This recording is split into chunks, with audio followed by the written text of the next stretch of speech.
DCM DK Shivakumar ಅವರನ್ನ ಭೇಟಿಯಾಗಿದ್ದಾರೆ ಸಚಿವ ಪ್ರಿಯಾಂಕ್ ಖರ್ಗೆ. ಈ ಭೇಟಿ ಕುತೂಹಲವನ್ನ ಕೆರಳಿಸ್ತಾ ಇದೆ. ಕಾರಣ ನಾಳೆ ದೆಹಲಿಗೆ ತೆರಳುತ್ತಿದ್ದಾರೆ ಡಿಸಿಎಂ ಡಿಕೆ ಶಿವಕುಮಾರ್ ಅವರು. ನಾಯಕತ್ವದ ತಿಕ್ಕಾಟದ ಚರ್ಚೆಗಳ ಮಧ್ಯೆಯೇ ಮೊನ್ನೆ ಮೈಸೂರಿನಲ್ಲಿ ರಾಹುಲ್ ಗಾಂಧಿ ಅವರನ್ನ ಭೇಟಿಯಾದಂತಹ ನಂತರದಲ್ಲಿ ಆಗ್ತಾ ಇರುವಂತಹ ದೆಹಲಿ ಪ್ರವಾಸ ಇದು. ಈ ದೆಹಲಿ ಪ್ರವಾಸಕ್ಕೂ ಮುನ್ನ ಪ್ರಿಯಾಂಕ್ ಖರ್ಗೆ ಜೊತೆ ಡಿಸಿಎಂ ಡಿಕೆ ಶಿವಕುಮಾರ್ ಅವರು ಚರ್ಚೆಯನ್ನ ಮಾಡಿದ್ದಾರೆ. ಸದಾಶಿವನಗರದಲ್ಲಿನ ನಿವಾಸದಲ್ಲಿ ಡಿಕೆ ಶಿವಕುಮಾರ್ ಹಾಗೆ ಪ್ರಿಯಾಂಕ್ ಖರ್ಗೆ ನಡೆಸಿರುವಂತಹ ಚರ್ಚೆ ಕುತೂಹಲಕ್ಕೆ ಕಾರಣ ಆಗಿದೆ.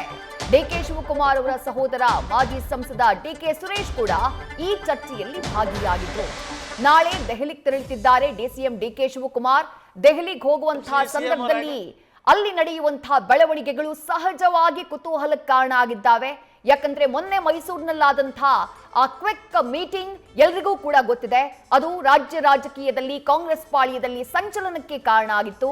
ಹೀಗಾಗಿ ನಾಳೆ ದೆಹಲಿಗೆ ಹೋಗ್ತಾ ಇರುವಂತಹ ಡಿಸಿಎಂ ಡಿಕೆ ಶಿವಕುಮಾರ್ ಅವರು ಏನೇನ್ ಕಾರ್ಯಕ್ರಮಗಳನ್ನ ಹಮ್ಮಿಕೊಂಡಿದ್ದಾರೆ, ಯಾರ್ಯಾರನ್ನ ಮೀಟ್ ಆಗ್ತಾರೆ, ಏನೇನ್ ಚರ್ಚೆಗಳನ್ನ ಮಾಡ್ತಾರೆ, ಇವೆಲ್ಲವೂ ಕೂಡ ಕುತೂಹಲಕ್ಕೆ ಕಾರಣ ಆಗಿದೆ.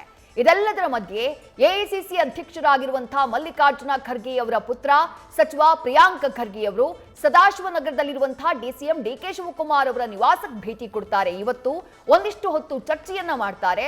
ಆ ಚರ್ಚೆಯ ಸಂದರ್ಭದಲ್ಲಿ ಮಾಜಿ ಸಂಸದ ಡಿಕೆ ಸುರೇಶ್ ಅವರು ಕೂಡ ಜೊತೆಗಿದ್ರು. ಹೀಗಾಗಿ ಮೂರೂ ಜನ ನಾಯಕರು ಕೂತ್ಕೊಂಡು ಏನ್ ಚರ್ಚೆಯನ್ನ ಮಾಡಿದ್ರು, ನಾಳೆ ದೆಹಲಿಗೆ ಹೋಗೋಕ್ಕೂ ಮುನ್ನ ಪೂರ್ವ ತಯಾರಿಯ ಮೀಟಿಂಗ್ ಇದು, ಪೂರ್ವ ತಯಾರಿಯ ಸಭೆನಾ ಇದು ಕುತೂಹಲವನ್ನ ಕೆರಳಿಸಿದೆ.